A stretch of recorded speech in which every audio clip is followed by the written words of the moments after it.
Hello human beings, PowerGamer here. I assume you're all wondering why I gathered you here today. You bored? You're sick? You're lonely. No, and no. It's that special time of year again, Christmas. And I wanted to shake things up a bit by getting really in touch with Christmas's roots. I mean, think about it. What is this holiday really all about? Being with friends? Giving to others?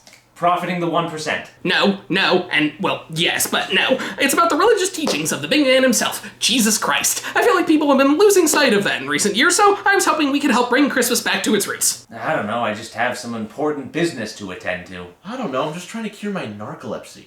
Come on, I spent a lot of money renting out the shack. Can you throw me a bone? Perfect, thanks. Now, please feel free to get comfortable and join me in what is the most important value of religion.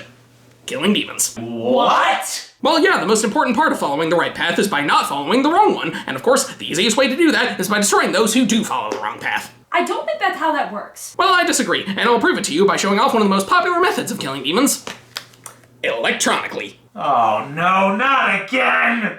Doom. Respect your elders, kids, because this is the reason Call of Duty is a thing. This is an absolute classic, and much like Super Mario Bros. Did with platformers and Dragon Quest did with RPGs, Doom was a pioneer of first-person shooter games. While it was predated by Wolfenstein 3D, Doom was definitely the game that helped the genre find its footing and made them popular. It was made by id Software, the same company that made Wolfenstein 3D, and while most of the team members were working on enhancing that game, co-founder John Carmack began to work on something new. The other co-founders would later pitch in, and while designer Tom Hall suggested making a new entry in the company's Commander Keen franchise, designer John Romero and artist Adrian Carmack wanted to make something darker. So Carmack took inspiration from a Dungeons & Dragons campaign to come up with the idea of fighting demons. And the title came from a quote in the 1986 film, The Color of Money. Show of hands, who here has actually seen that?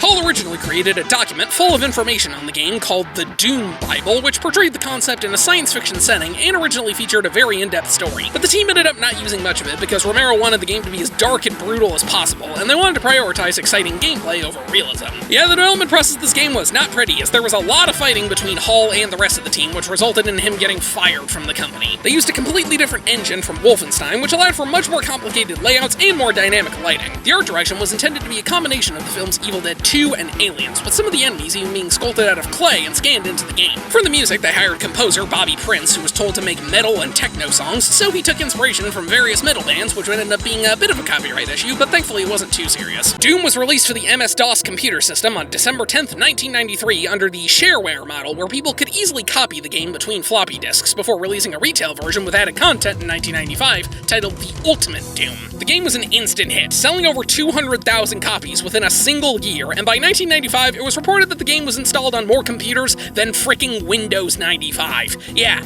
the software system. While the exact numbers aren't known, it's estimated that the original version of the game was played by between 6 to 20 million people worldwide. And reception was incredibly high, since, like I said, this game pretty much defined first-person shooters, and people everywhere absolutely loved it. The game was so successful that it got 2 sequels, a sequel/side game, a reboot, which also got a sequel, and it was ported to several other platforms. It's been released on just about every computer system after 1993, but it also released for the SNES, the Sega 32X, the Atari Jaguar, the 3DO, the PlayStation, the Sega Saturn, the Game Boy Advance, the Xbox, Xbox 360, Xbox One, Xbox Series X, PS3, PS4, PS5, Switch, Android, iOS, Ouya, calculators, cash registers, pregnancy tests, microwaves, kiosks, washing machines, Fitbits, cars, gas pumps, thermometers, lamps, ovens, tables, shoes, LCD toys, pedometers. Doom might have the record for the most device ports of any game ever. Hell, I think it's a challenge for programmers to see what they can make Doom run on, because I only made up about half of those, and I guarantee someone will make them work in the future. Cute story, but why do we need to be here for that? Because I need to show you guys what to do in case of an emergency. You never know when an army of demons might show up. Do you think that's actually gonna happen? You'd be surprised how often stuff like this happens to me. I got the game loaded up on my Switch right here, so I'm just gonna... You okay? Yeah, sorry, my chair's just been doing that lately. That thing looks like it should be in a dumpster. How old is it? No idea, it came with the box. What box? You don't want to know. Either way, it's all I've got, so this is gonna have to do for now. Anyways, let me show you why Doom is the most important game to play on Christmas. The game's plot is as minimal as it gets. In the future, a military base on Mars was conducting teleportation experiments and accidentally opened a portal to Hell, which summons an army of demons that wipe out basically everyone in the base, except for one unnamed Marine soldier who would later be given the name Doomslayer, but most fans refer to him as Doom Guy, which I vastly prefer. With nowhere else to go, Doom Guy arms himself and prepares to face off against the demon horde. There's also some backstory about him being stationed on Mars for assaulting an officer and something about his pet rabbit, Daisy, but honestly, who really cares? You're here to blast some demons, not be told a crazy story. I'm I'm here for that. No, you're not. You're lying and you know it. This thing is really impressive for 1993. Obviously, it hasn't aged amazingly, but there is an admirable amount of detail in here, and the enemies all look pretty good, if a little flat. I'm assuming this game was meant to be half creepy, half awesome, and I think it works pretty well. Again, by modern standards, this is nothing, but it was one of the first attempts at this sort of thing, so it gets some more leeway. Do I even need to bring up the music? This is one of the most beloved video game soundtracks of all time, and yeah, it's freaking awesome. As stated in the before time, this is one of the earliest examples of a first-person shooter. You run around a large amount of rooms, blasting at any demon that stands in your way. The demons come in a variety of shapes and sizes, but they all go down using the same method, pumping their faces with sweet, sweet lead until they melt into a puddle of mush. Yeah, this was one of the first games to really show gore in it, much to the dismay of parents and government officials everywhere. Some monsters shoot at you, some spit fire, some charge at you, some can fly, some are invisible, which is just stupid, and some can be the bane of your existence. At the start, you only have a pistol, which is pretty weak, but it does the job passably enough. But as you go through the levels, you find plenty of other weapons to use, and likely will not touch the pistol once ever again. There's the shotgun, which is slow, but super strong, and can one-shot almost anything. The chain gun, which is just a faster pistol. The rocket launcher, which shoots exploding rockets that you gotta stay away from or else you take damage. The plasma gun, which rips through enemies, but the ammo is extremely rare. And most importantly of all, the best one in the game, and arguably the strongest and most iconic weapon in video game history, the BFG, which stands for Bioforce Gun.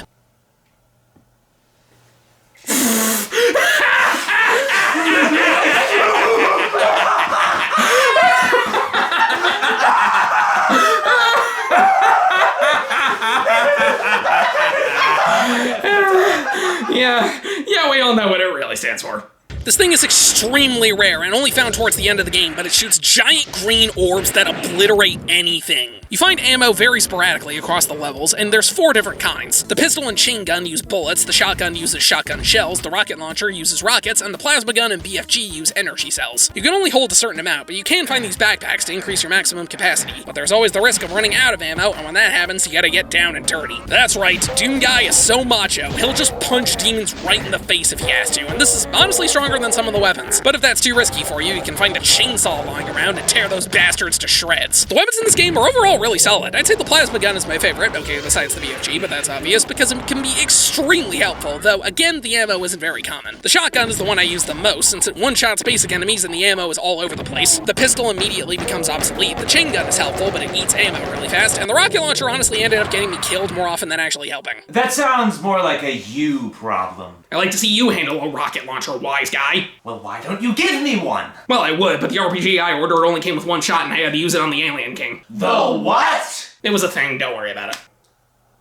Why do you hang out with this guy? The controls in this game are kind of weird though, since you can't actually aim up or down, you can only aim left and right. Because of this, all you have to do is face whatever you're trying to kill, and the gun will automatically fire upward or downward towards your target. You know you're aiming at something when this little reticle turns red instead of yellow. Aside from that, the only buttons are one for interacting with things and another for running, which I didn't actually know about until the end of the game. But the weapons aren't the only thing to help you. You can also find armor lying around, which reduces the amount of damage you take, though it slowly weakens as you get hit. You can also find health restoration and even bonuses, which temporarily increase your health and armor to above 100%. Wow, the future really does have some marvelous technology. If you die though, you get sent back to the start of the level and reset to your default weaponry. So any extra weapons and ammo you picked up are gone, and not every weapon can be found on every level, so dying in the wrong place can basically screw you over. But thanks to the advent of modern technology, that's no longer an issue. All the modern ports of this game give you the option to quick save anywhere, not only allowing you to save some progress, but more importantly, you can keep any weapons you found. And since this is completely optional, it's a great way to save yourself some time, and if you prefer games to be more annoying, it's easily ignored. The modern versions also let you use cheat codes with ease, like God Mode, which makes you completely invincible, and getting everything you need instantly, but I'm not using those because that's just way too easy. If it makes you better at killing demons, why not use it? It's a matter of principle. Besides, it's not like you can go God mode in real life. Yeah, sure. This is ridiculous. How long is this going to take? I guess about 10 or 11 minutes, minus all the interruptions. I think we're starting to pass that mark. Yeah, I'm really getting hungry. Well, does anyone have any food that isn't packing peanuts? Delivery it is. Thank you for choosing the bronze turkey. What can I cook for you? Oh, you cooked the food for us here? No, I make it in the kitchen. Then why are you here? I think I got confused with the delivery guy. Oh, come on! Well, at least we have an extra pair of ears, so go sit over there while I talk about Doom. Okay. Well, that was a bust, but at least now... But at least now we can continue.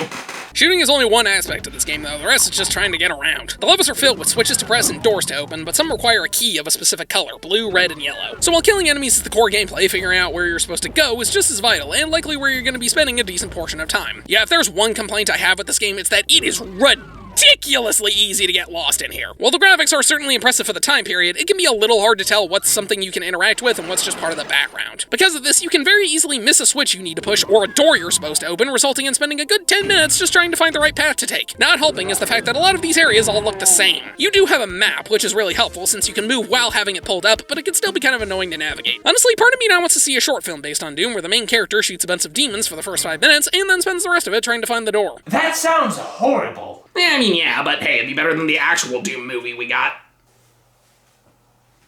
Yeah, true. In addition to your weapons, you'll occasionally find some power-ups lying around. Berserk, which increases your speed and the strength of your punches, the Light Visor, which lights up dark areas, partially invisible, which means enemies can't see you until you hit them, invincible, which is self-explanatory, but it covers everything in white paint, and the most common one of all, the Radiation Protection Suit. Almost every level has some sort of floor hazard that hurts you by walking on them, like lava or toxic waste, but by wearing these suits, you won't take damage from them. Although they only hurt you if you stand on them for a second, so if you run fast enough, you won't take damage. Which is good, because many times running across is mandatory and the number of suits are very limited. The game is separated into 3 chapters, although the retail version later added a 4th one. Each chapter is split into 8 different levels that end when you find the exit. They all have a set amount of items to pick up, enemies to kill, and secret areas you can find, which usually hold some kind of bonus item. One of the coolest things about this game is that they all do feel connected in some way. You get a map screen in between levels which show where they are in relation, and there's always a door at the beginning showing you how you got to that place. It isn't a crazy detail, but it's more than what you'd expect from the time. Well, now that you guys all know how the game works, I think it's time I put you to the test. Oh no, I'm not going anywhere near that. There is no way I can do this by myself. You don't have to. This game is a multiplayer mode. It lets you either play in co-op or participate in a deathmatch. Now you have my attention. How about we start with the co-op? Yes, yes, very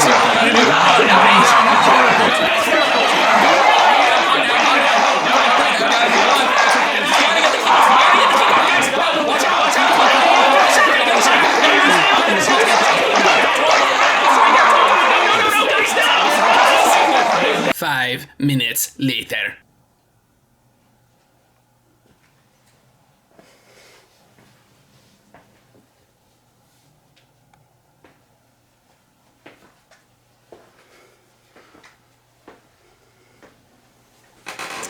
You know, why don't I just go through the levels? Chapter 1, Knee Deep in the Dead. Honestly, not too much to say about this place. It's pretty straightforward and a good introduction to the game's mechanics. The difficulty goes up pretty nicely and nothing feels overwhelming. You're pretty much just making your way through the moon base until the end where you reach the first boss, these 2 minotaur-looking things that shoot green energy out of their hands. And the game provides you with plenty of ammo, so this is pretty easy. But after that, you step on this teleporter, which transports you to a room filled with enemies that instantly blast you. Don't worry, this is supposed to happen. Every time you finish a chapter, you get a text box explaining what's going on, and this is a whole bunch of nothing. Chapter 2, The Shores of Hell, amps up the tension by having you literally step foot into hell itself. Yeah, you're not just fending off invading demons, we're taking the fight straight to them. This chapter as a whole can be really annoying. Not with the enemies, that's still fun, but with the actual level layouts. Almost every area in this chapter is a giant maze, and it can be really confusing to navigate. Some of these puzzles are not very self-explanatory, so I spent an annoyingly large amount of time here. But in the end, you fight the cyborg demon that shoots missiles, which knock you out in just a couple of hits. You have plenty of rockets, but this is still a pretty hard fight, so you gotta keep your distance. When he dies, the level instantly ends, but the fight doesn't. Chapter 3, Inferno, has you jump even deeper into the pits of hell. Once again, these levels can be easy to get lost in, but not as much as the last chapter, well, aside from this stupid puzzle. But they really amp up the difficulty in here, so there's a lot more enemies and a lot less ammo. Thank God quick saving is a thing. You'll be dealing with the strongest enemies in the game, but this chapter is where you finally get the BFG, so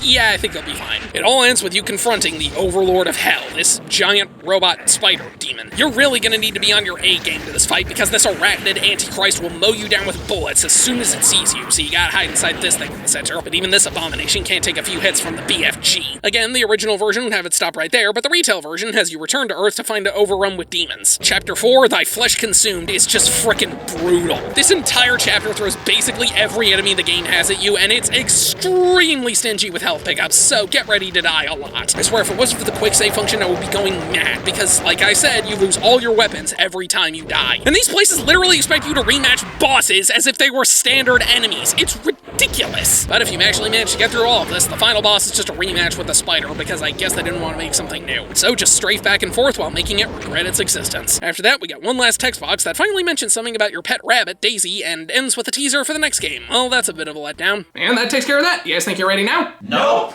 Well, then I'm just gonna have to start over. Why do we need to know any of this? I told you in case there's a demon invasion. I mean, you of all people should remember what happened on Halloween, right? Okay, fair, but just because some spirits killed a bunch of people doesn't mean a bunch of demons are gonna show up. It doesn't matter, because this is a tradition, and tradition is what Christmas is all about. Mac, what are you eating? Oh, just some toast to calm my nerves before we summon the demons. Summon the demons? Yeah, I thought that was the whole reason why we were here. What? No! We're supposed to fight the demons in case they show up. We're not willingly summoning them. For the last time, demons are not going to show up. Good, you had me worried for a minute with the toast and all. Yeah, that's some good quality bread you got there. You really wouldn't want to waste that. Well, they only use toast to summon demons on Christmas Eve. How the hell does that work? Well, you spin around in a circle and throw the toast on the ground to summon the demons. That is the dumbest thing I've ever heard in my entire life. And I have heard this guy on 2 separate occasions try to justify breaking into my home to play Smash Brothers. Well, I read it in a magazine once. Okay, that's it. For the last time, I am going to prove that demons are not real. Stella, no, don't! See, nothing. Oh right, I forgot, you also have to step on it. Well, where'd it go? We gotta find it.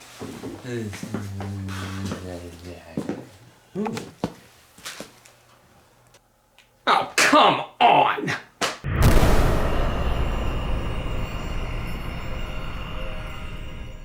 Well, I messed up.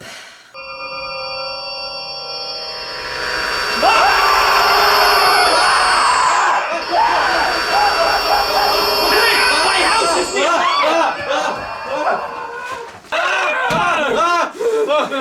Okay, this is bad. What do we do? Don't look at me, I have no idea! You're the demon expert! No, I'm not! I was just trying to have some fun on Christmas Eve, and now the world's gonna end! So you just had to tempt fate. You're the one who stepped on it! But you're the one who threw it on the ground. He told me to! No, I didn't. Besides, Mac brought the toast. Well, if he didn't bring us here, none of this would have happened! Hey, don't go pinning this all on me, Dr. Non-Belief! Can we please stop yelling? He's right. This is all our faults. Yeah, sorry guys. Me too. It's just, I felt like I wasn't celebrating Christmas right these past several years, and I was hoping you guys could maybe help me with that. Hey, I don't mean to interrupt this lovely, happy apology, but there are a bunch of demons who are trying to kill us all, people!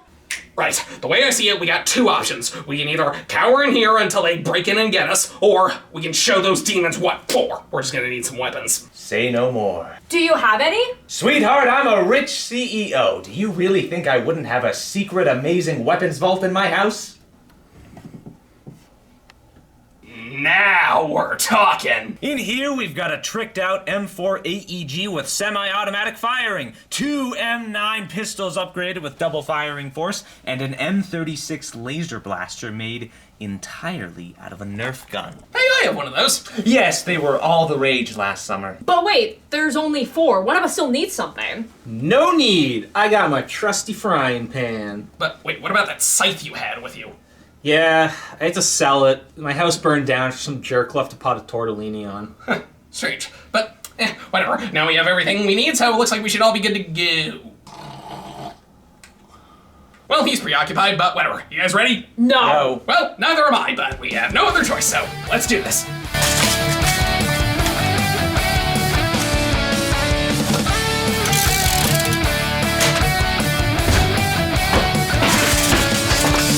Let's wreck the halls!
of them! Oh, it can't end like this! I still have more profits to make! Do we have any more options?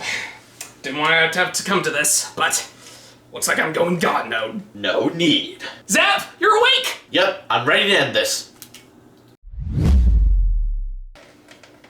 What was that? An anti-demonic satellite that can reverse the polarity and send them back to hell. And you didn't do this earlier. Why? I needed a nap. Or did you even get the... You know what? I don't care. The demons are gone. That's all that matters. Not quite. Look. Why is it still there? It won't close for good unless we seal it with something. Well, where are we going to find something big enough to fit? Something right here. Oh no, come on, please! Alright, fine. 1, 2, 3! Well, that's not getting out of there. Yeah, it's all taken care of. All's well that ends well. Yeah, sorry for ripping you guys into all this, but hey, on the bright side, we saved the world after almost dooming it, but yeah, I think that cancels out. Either way, I think we can agree this is a Christmas we're never gonna forget. No matter how much we want to. Well, the demons are gone, and I guess there's nothing else to do, so, bye guys. I gotta get this place cleaned up. I got a company to run. Oh God, I forgot I was working tonight. Oh, wait, never mind. We're closed. Doesn't matter. I need extensive therapy.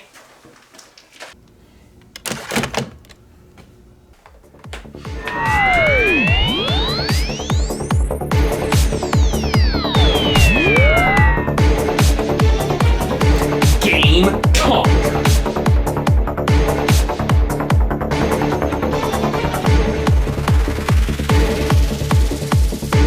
Doom has aged a bit, but it's still pretty fun. I'm someone who's generally not a fan of first-person shooters, but even I really enjoy Doom, and since it's been ported to basically every single piece of technology under the sun, it is not hard to get your hands on a copy of it, so if you're an admirer of video game history, it is a must-play. Only downside is it might end up costing you a chair, but that's what happens sometimes. Things change. Christmas is such a special time of year. I mean, it's crazy to think about the different traditions it's led to over the past thousands of years or so. I mean, some are celebrated by only a small people, but they last a lifetime. Others are a staple of the holiday for everyone, but only for a couple of years or so. But whatever traditions you have, I hope they bring you joy. Merry Christmas, everybody. And wait, huh?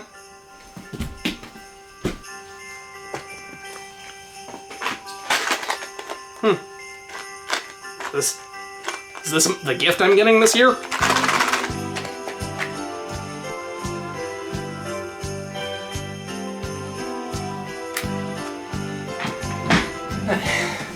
Just like the old one.